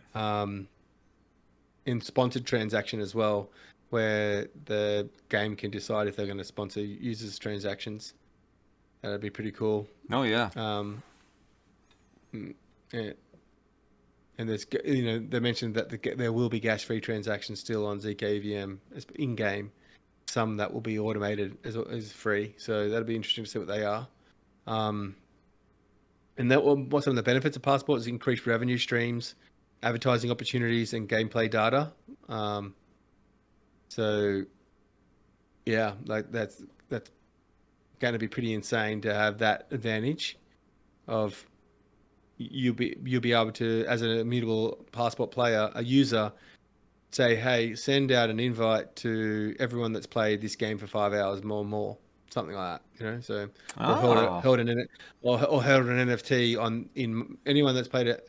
So Dark Machine could say anyone that's held a metalcore mech for 1 year without selling it, send them a NFT for Dark Machine that gets them a free playtest, something like that. So kind of interesting that they could be able to do that out of the box. I don't know if it's the same tech or not, but hearing that, it almost sounds like the altar. Not exactly the same, but the tech, the ability to do those different things is somehow, some way tied tied to that. What do you think about that? Or am I off on that? And technically, no, but I know what you mean. Like it's like cross game. You know, you could say if you come to the altar and sacrifice some medical stuff, you know, and this stuff, and you buy this token and you sacrifice it, you'll get a mech in Dark Machine. So you're targeting people that you know are mech players and played and held for a long time. And so yeah, that could be tied into it, but technically it's not the same thing. It's the data that you're retrieving from, you know, from play habits, and then you could use that to the altar. But yeah, the altar, I can't wait to find out more about what this altar is. It sounds pretty exciting. I know. There's so many possibilities. Not just the altar. What you're talking about with the passport. Like you're talking about those things, and then my wheels are spinning. It's like, wow, you could do so many cool things with that. Like, you could tie it to holiday events. You know, just you know, go do this. You know, burn, and that's what you're talking about, burning things. You know. Yeah. You need to reduce some supply of something, but you're going to give a nice kickback of something to energize the community. Oh, so many possibilities. Yeah, and moving on to another subject of the video was zkEVM, more about it itself and about the app chains and the infrastructure. Some key alpha come out of this actually. So the app chains that they're building. So if someone like Eve Online decides to build an Immutable with their own app chain, it's going to be shared settlement and shared liquidity. So that means 100% compatible with the rest of Immutable, Passport, everything, all their tools, everything. And if you've got, and for us players, then that will mean we won't need to get a new passport for it. The same passport will work on their game. And also, if you've got tokens on Immutable's chain, you know, on Token Trove that you can buy and sell on the marketplace, you'll be able to use those tokens without any bridging or anything else on those chains as well. So Nice. 100% compatibility, even though they've got their own individual chain. Excuse me. And data availability is still going to be shared in the same. Oh my god, I need a drink of water. That's fine. So like, the data availability is important because it tells you, the game developer, if they need a piece of information from an NFT or metadata or something like that. You know, if you've recently upgraded something in the game, you now need to be given new stats. You know, you need to get that data from the data availability, and so those app chains are going to use the same level of data availability. It's not going to be their own data availability system. So that's again a really important tool that developers need. Cross-chain comms as well. So there's directly different app chains talk directly to each app chain. However they do that, however they do that, I don't know. And then also the validators. At the moment, it starts off with one, just the Immutable hosted, but each chain, Immutable's core chain, will have 30 provers eventually. So you're going to hear announcements that Google and Amazon are a prover. You know how Ronin does it. So that's to prove the zkEVM, and each app chain will have ability to have their own 30 provers. So just like subnets on AVAX, with their own tokens and their own ability to get their own make their own decentralization system. Immutable will be able to do that as well. And one of the biggest things that I took away with that's related to this is that a lot of the chains have the proving and the execution layer combined into one. And Immutable's working with all major zkEVM producers that are trying to make type 1 EVMs, the equivalent type, to have an API system modularized so that any prover can prove for any blockchain that's a zkEVM chain. So Polygon 0, Scroll, Linear, Tyco, and Matter Labs. So the 5 big ones.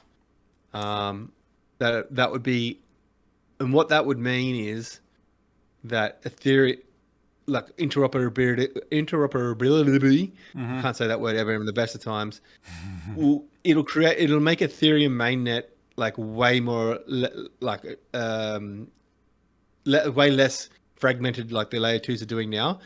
It'll make communicating between the two much simpler and able to transact like maybe even one wallet on for all chains, that works the same without having to change. Like right now you have to get your loop ring wallet, you have to get your whatever zk, you have to need a new wallet for each type, and Right. they're not interlinked. So bringing liquidity fragmentation back to Ethereum, pretty huge. One wallet to rule them all, huh? Yeah, well, saying that's not, I wasn't up to that yet, but that's one of the biggest things is that Immutable's passport is going to work on Ethereum mainnet directly as well. Wow. I don't know if you picked that up. So No, you'd be able to, I was getting lost at times in the video. I was looking forward to talking to you about this because I was like, oh man, I'm not as dialed into some of that stuff, but yeah, that's amazing. That's pretty huge, man. If your passport works on Ethereum natively, Oh yeah, it ends the fragmentation. It means that Immutable and Ethereum become liquidity fragmentation's gone. People don't like bridging their tokens away and that very much for some reason. It's high risk. That's why. That's where most of the hacks occur, is on the bridges. Yeah, it's just and then UI UX to do it's not easy, and it's like I can't be bothered, and you got to pay gas to move it and all that stuff. Yep. So why would you got to move $100 across to buy an NFT, but that's going to cost you $6 or $7. Mm-hmm. And then current zkEVMs take 24 hours or longer to bring, your token back. So I get it. But yeah, it's huge. It's a huge interview. This presentation. This one. There's so much alpha. There's some things, lots of technical things that were about just why games developers are choosing Immutable. Like we're seeing so many games choose Immutable, and this video went, I can see, get little snippets of reasons. Another reason I didn't know why they're building on Immutable. Another one. And the big one was the 5 chains working together to make a common API, so all provers work for all blockchains. So Immutable's prover could work for Tyco to prove that something's on Ethereum. So that's just huge. He talked a little bit of low key shade who didn't mean to at Optimism, said why they optimistic roll ups, and something I didn't know about. But like the NFT. If you want to move a token from Arbitrum to mainnet, it takes like 14 days. But wow, I didn't know that. You can use a tool, a liquidity bridge. So another platform takes the risk and believes that your move is real, and it validates it and gives you the money instantly, but they're taking the risk. But it only works with tokens, not NFTs. Fungible tokens, not non-fungible tokens. So if you want to play interoperability between chains and things like that, it's 14-day wait to get your NFT off Arbitrum into the next chain. That's crazy. So it kind of it's not as flexible, and also it's not instant finality. Like it takes a long time to finalize the transactions. So it's not as quick as like a zkEVM is. I didn't know a couple of those things, so that was interesting. And then they went back to Passport and showed that little game where they did a transaction in the game to show you how it works, and it just feels so good. Is it these 3 tokens? Click the button if you want to buy this skin. You need to use these 3 tokens, and just looks like a in-game pop-up menu to buy something. Like you'd have to have some kind of menu to say you want to buy something, no matter if it's a wallet or not. Just felt like an in-game menu to say buy it or not. So it was pretty cool how they showed that. I think that's about it for me. Did you have anything else to add from that? Yeah, that's I know it's a lot of technical jargon and it's not the sexiest stuff, and a lot of people may not care about it, but for the people that are dialed into this project of what it's going to mean, it is further confirmation and confidence that what they're building is special and different. And you can see, if you can get through all of the technical aspects and just have an understanding of this road that they're building. And it's just not a basic road. It's a road of many roads and traffic lights and stop signs and garages to put your keys into. And it's all about, like you said, interoperability and less friction, which is a phrase they use all the time. And you can see it coming together. And it's not just a pipe dream. It's not fantasy land. This is real deal stuff going on behind the scenes. And for me personally, it makes me lock into this project even harder. And I'm really glad they put that video out. I'm going to be watching it several times more to try and really get a full understanding, especially after everything you explained. And I expect a future video coming out from me personally to, I don't want to say dumb it down because I don't want to insult people, but to make it more palatable for people to get where this is going and why it's important. So expect that from me in the future. Yeah, and Passport's huge. It's like they showed in the the diagrams he was showing how many different modules and services, and it's not a small little piece of code. It's a small startup in itself. So it's a huge undertaking. It made me realize that no one's close to making this for 6 months, unless they've been building it already and we don't know about it. This is not a social login like Ronin. Right. You can get your Ronin wallet by scanning a QR code, and they think that's the same. It's not the same. It's just a social way of logging into a wallet. This is a new tool, in-game transactions that it enables. Incorporates Relayer with it to make sure it checks to see if this transaction is going to be you that needs to pay, or the company is going to pay, or it's sponsored by someone else, or it's at this time of the month it's a free transaction from Immutable. So there's lots of different if then buts for it to come out, and for this to work. It's way complicated than I thought it was.